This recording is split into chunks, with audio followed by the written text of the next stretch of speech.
Welcome बच्चों। आज हम लोग सॉल्व कर रहे हैं अभ्यास कार्य पुस्तिका कक्षा 7 गणित प्रकाश इकाई 12 क्षेत्रमिति का भाग 2 प्रश्न नंबर 7।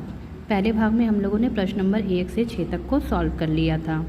आइए देखते हैं क्या प्रश्न दिया है। निम्नलिखित आकृतियों के क्षेत्रफल ज्ञात कीजिए। यहाँ पर देखिए एक आयत बना हुआ है, आयत ABCD, तो उसका क्षेत्रफल बताना है। आयत की लंबाई कितनी दी हुई है 4 सेंटीमीटर और चौड़ाई कितना दिया हुआ है 2 सेंटीमीटर। तो आयत का क्षेत्रफल होता है लंबाई गुणे चौड़ाई। लंबाई लिखा 4, चौड़ाई लिखा 2, 4 गुणे 2, 4 का पहाड़ा 2 बार पढ़ा, 4 दूनी 8, तो वर्ग सेंटीमीटर इसका आंसर है आयत का क्षेत्रफल। अब यहाँ देखिए ये त्रिभुज बना हुआ है, त्रिभुज का क्षेत्रफल पता करना है। तो त्रिभुज की ऊंचाई कितनी है 5 सेंटीमीटर, त्रिभुज का आधार कितना है 4 सेंटीमीटर। त्रिभुज का क्षेत्रफल होता है 1/2 गुणे आधार गुणे ऊंचाई।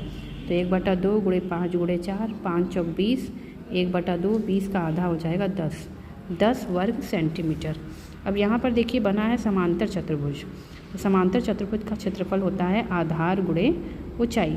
तो बच्चों देखिए यहाँ पर आधार कितना दिया हुआ है 20 सेंटीमीटर और ऊंचाई कितनी दी हुई है 18 सेंटीमीटर। तो 20 गुणे 18 आंसर है 360 वर्ग सेंटीमीटर।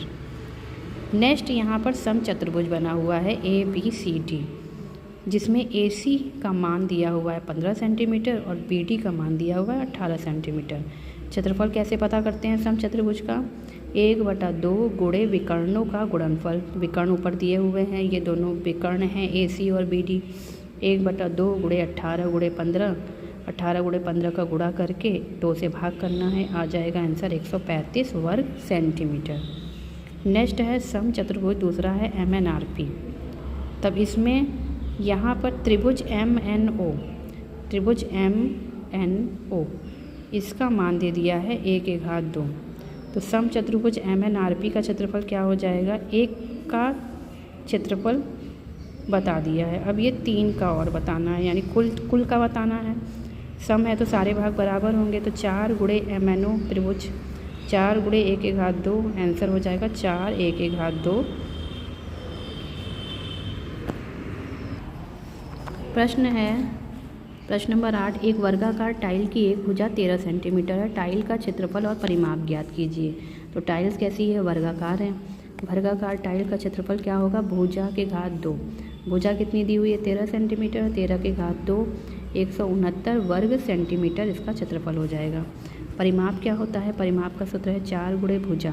तो 4 गुणे 13, 13 का पहाड़ा 4 बार पढ़ेंगे 52 सेंटीमीटर।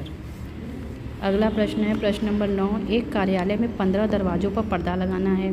प्रत्येक दरवाजे की लंबाई 1.30 यानी 1.30 मीटर तथा चौड़ाई 1.10 मीटर है। यदि पर्दा लगाने का खर्चा 102.0 प्रति वर्ग मीटर है तो कुल कितना खर्च पड़ेगा।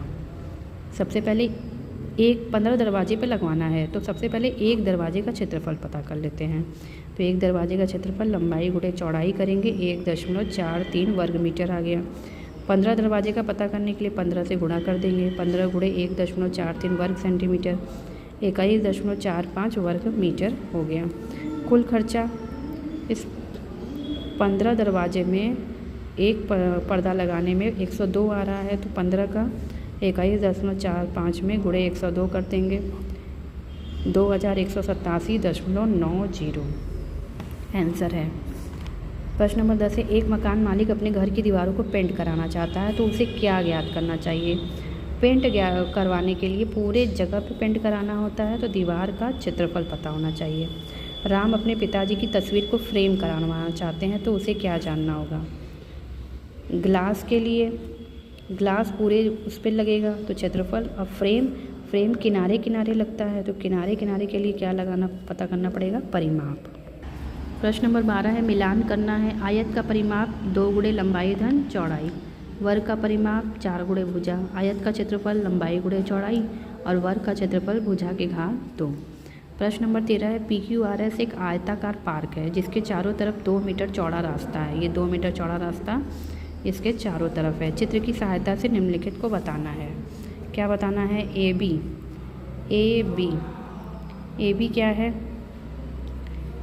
MQ QPPN इन तीनों को मिला के AB होगा।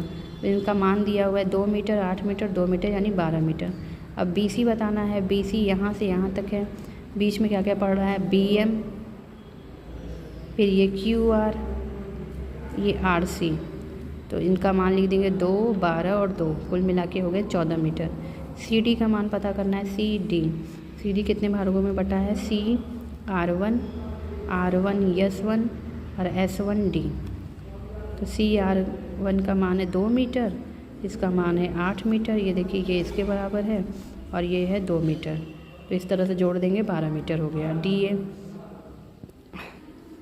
DA अब ये कितने भागों में बटे हैं, DS2 S2N और NA। 2 मीटर का ये रहा है, 10 मीटर का ये है, 2 मीटर का ये है, कुल मिला के हो गए 14 मीटर। चतुर्भुज ABCD का परिमाप क्या होगा, चारों भुजाओं को जोड़ देंगे। AB + BC + CD + DF 12 + 14, 12 + 14, कुल मिला के हो गए 52 मीटर। पार्क PQRS के चारों ओर के रास्ते का क्षेत्रफल कितना होगा। रास्ते का क्षेत्रफल पता करने के लिए चतुर्भुज, ये जो यहाँ पर चतुर्भुज है ABCD, इस बड़े वाले चतुर्भुज और इस छोटे वाले चतुर्भुज, बड़े वाले चतुर्भुज के क्षेत्रफल में से अगर छोटे वाले चतुर्भुज का क्षेत्रफल घटा दें तो ये रास्ते का क्षेत्रफल पता चल जाएगा। तो बड़े वाले का है 12 × 14 - 8 × 10, तो 168 - 80 हो जाएगा 88 मीटर के घात 2। प्रश्न नंबर 14 है, चित्र में एक स्कूल है जिसमें ABCD आयताकार घास का एक मैदान है जिसके मध्य परस्पर लंबवत काटने वाले 2 मार्ग हैं। चित्र देखकर बताइए। ये देखिए यहाँ पर आयताकार मैदान की लंबाई कितनी दी हुई है, 70 मीटर। आयताकार मैदान की चौड़ाई कितना दिया हुआ है, 50 मीटर। रास्ते की चौड़ाई, ये रास्ता देखिए 2 मीटर का दिया हुआ है। लंबाई में बने रास्ते EFGH का क्षेत्रफल कितना होगा। तो ये लंबा है 70 और चौड़ा है 2 मीटर। 70 × 2 यानी 140 वर्ग मीटर। लंबाई में बने PQRS का क्षेत्रफल, ये इसका, तो इसकी भी लंबाई हो गई 50 और चौड़ाई हो गई 2 मीटर, 100 वर्ग मीटर। दोनों रास्तों में सम्मिलित MNOU का क्षेत्रफल कितना होगा। MNOU इसका क्षेत्रफल, ये बीच में 2 मीटर लंबा है और 2 मीटर चौड़ा है, 2 × 2 यानी 4 वर्ग मीटर। तो रास्ते का कुल क्षेत्रफल कितना हो गया, इस वाले में ये वाला जोड़कर ये वाला घटा देंगे, तो 140 + 100 - 4 हो गया 236 वर्ग मीटर। तो हमने क्या सीखा, आयत के मध्य बने लंबवत रास्तों का कुल क्षेत्रफल निकालते समय दोनों रास्तों में उभयनिष्ठ वर्ग के क्षेत्रफल को घटा देते हैं। थैंक्स फॉर वॉचिंग बच्चों, please like, share and subscribe my channel.